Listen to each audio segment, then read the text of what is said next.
L'autre jour, quand c'était la fête des mères, je me suis levée et je suis allée chez le fleuriste pour prendre des petites fleurs à ma maman. Et premièrement, il y avait la queue devant le fleuriste, il y en avait au moins pour une bonne demi-heure. Et j'étais assez fière de moi parce qu'une des premières pensées qui m'est venue, c'est trop cool parce que ça veut dire qu'il y a plein de gens qui vont offrir des fleurs à leur maman et ont une bonne relation avec leur maman et tout, et ça m'a fait plaisir. Et je me suis dit, c'est cool que tu penses comme ça, plutôt que de se dire oh non, il y a la queue, je vais attendre une demi-heure, c'est trop chiant, nanana. En fait, je me suis dit c'est grave une belle manière de penser, et donc j'étais contente d'avoir réussi à penser comme ça. Et il y a une deuxième petite anecdote qui est arrivée au même moment, c'est que pendant que je faisais la queue, il y a une dame qui est passée avec son chien et elle l'avait pas en laisse. Le chien, c'était un petit chien, hein, mais voilà, il faisait un peu sa vie, quoi, il restait un peu derrière elle ou devant elle, et elle est passée comme ça. Et à un moment, elle était un peu devant et son chien un peu derrière.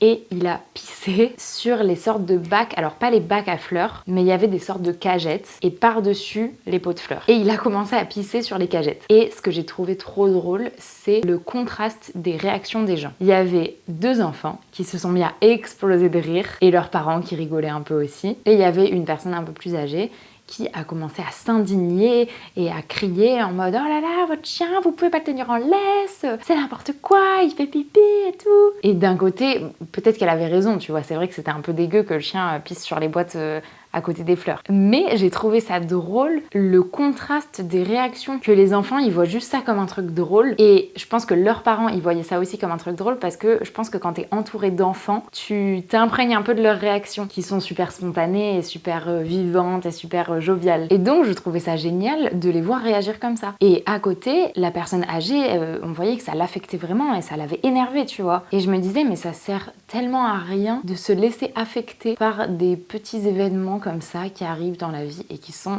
pas graves, tu vois. Un autre truc que j'ai remarqué, c'est aussi la réaction de la dame qui avait le chien, qui était super chill et super oh pardon, je reviens. Et donc elle est allée chercher chez un autre commerçant une bassine d'eau, elle est revenue, elle a versé un peu la bassine d'eau sur la cagette, là où le chien avait fait pipi, et elle est repartie en disant voilà, bonne journée tout le monde, bonne fête des mères, machin. Genre elle était dans un état d'esprit super ouvert et super joyeux et dans l'acceptation, et je l'ai trouvée super solaire cette femme. Je me disais que limite avoir cette réaction, ça rendait la personne qui a crié un peu ridicule, parce que ça montrait la futilité de la situation et le fait que c'était vraiment pas grave et que voilà, elle versait un peu d'eau dessus et c'était fini. Et le fait qu'elle réagisse comme ça, et vraiment pas en s'énervant, en étant super gentille, en réglant le problème comme ça en un rien de temps, et ben ça montrait un peu à la personne qui avait crié que voilà quoi, c'est bon, merci de m'avoir prévenu et c'est réglé. Et il n'y avait pas besoin de crier. Et j'ai trouvé cette situation vachement intéressante et drôle à voir.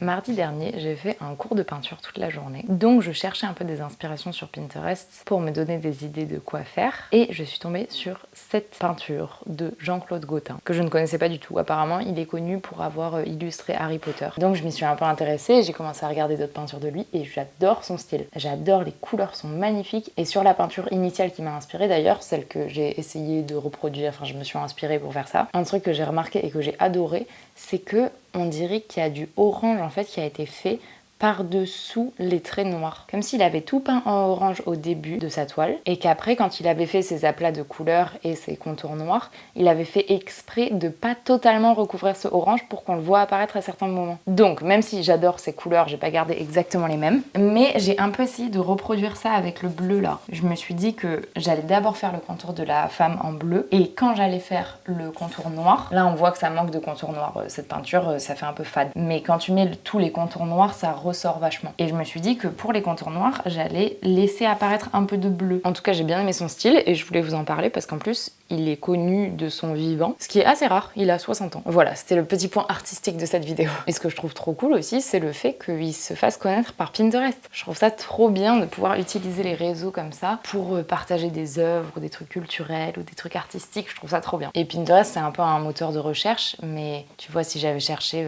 inspiration peinture sur Google, j'aurais absolument pas trouvé ça.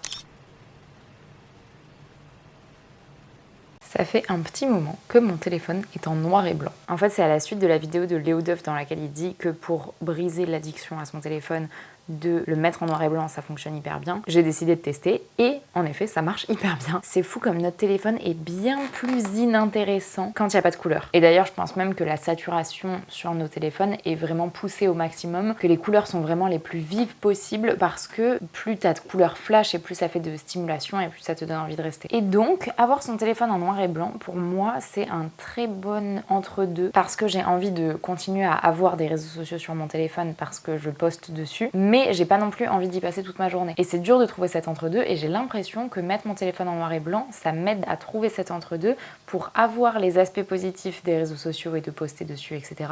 mais pas trop avoir les effets négatifs de l'addiction. Et je me faisais une réflexion l'autre jour, c'est que tout ce qu'on fait aujourd'hui et depuis la révolution industrielle, tout ce qu'on achète, tout ce qu'on consomme, ce sont en général des choses qui vont vite ou pour nous aider à gagner du temps. Tu vois, c'est là qu'on a commencé à avoir des fast-food, donc pour manger plus vite, on va acheter le dernier aspirateur, soit qui se passe tout seul, soit qui est sans fil, qui est super pratique à passer pour pouvoir le faire le plus rapidement possible et pas passer 3 heures avec ton vieux balai. Et en vrai, je trouve ça trop bien de pouvoir optimiser son temps comme ça. Mais encore une fois, c'est pour aller plus vite, passer moins de temps à nettoyer. Même pour le vernis à ongles, tu vois, à un moment, c'était grave la mode du vernis qui sèche en 1 seconde ou je sais pas quoi. Encore une fois, c'est pour ne pas attendre, pouvoir faire nos actions le plus vite possible. Et en vrai, j'en parlais dans une autre vidéo où je disais que des fois c'était bien de prendre le temps de faire des actions même qui te plaisent pas forcément, mais de prendre le temps de le faire et que en essayant de pas te dépêcher et de le faire vite, mais vraiment en prenant conscience du moment, être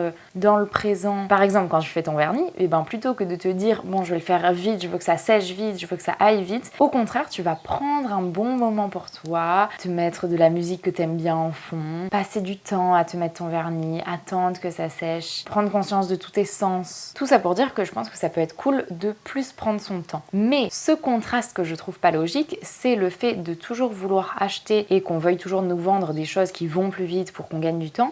Mais à côté, on passe des heures et des heures par jour sur notre téléphone. Quand tu le ramènes au mois, ça se compte en jours. Ce sont des jours qu'on passe sur notre téléphone. Alors bien sûr, il y a des trucs super pratiques comme le plan pour se localiser, aller d'un endroit à un autre, les photos que tu peux prendre super facilement, les messages pour te retrouver. Avant, à l'époque de nos parents et de nos grands-parents, ils devaient se mettre d'accord à l'avance de l'heure et du lieu auquel ils allaient se retrouver. Et s'ils avaient, je sais pas, un problème de voiture, un problème de transport, peu importe, ils pouvaient pas prévenir l'autre personne qu'ils allaient être en retard. Donc ça, c'est sûr que c'est une chance. Mais c'est quand même un peu hypocrite de nous vendre des trucs, des objets pour qu'on gagne du temps, alors qu'au final, on va perdre du temps. On va pas se mentir, hein, on le fait tous. Bien sûr qu'il y a des trucs utiles sur notre téléphone, mais la plupart des choses qu'on fait, c'est scroller pour rien. Ça nous apprend pas grand-chose, ça nous est pas forcément utile ou inspirant, voilà. C'est quand même paradoxal qu'on économise du temps à certains endroits et qu'on en passe 3 fois plus sur notre téléphone. Donc je vais faire un petit résumé des quelques tips qui sont super pratiques, super utiles et concrets surtout pour réduire notre addiction à notre téléphone. J'en avais déjà parlé, mais c'est toujours bien de faire un petit rappel. D'autant plus que maintenant, du coup, j'ai la nouvelle technique de mettre son téléphone en noir et blanc et c'est super pratique. Il suffit d'ailleurs d'aller dans Réglages, enfin sur un iPhone en tout cas, c'est comme ça que ça marche, d'aller dans Réglages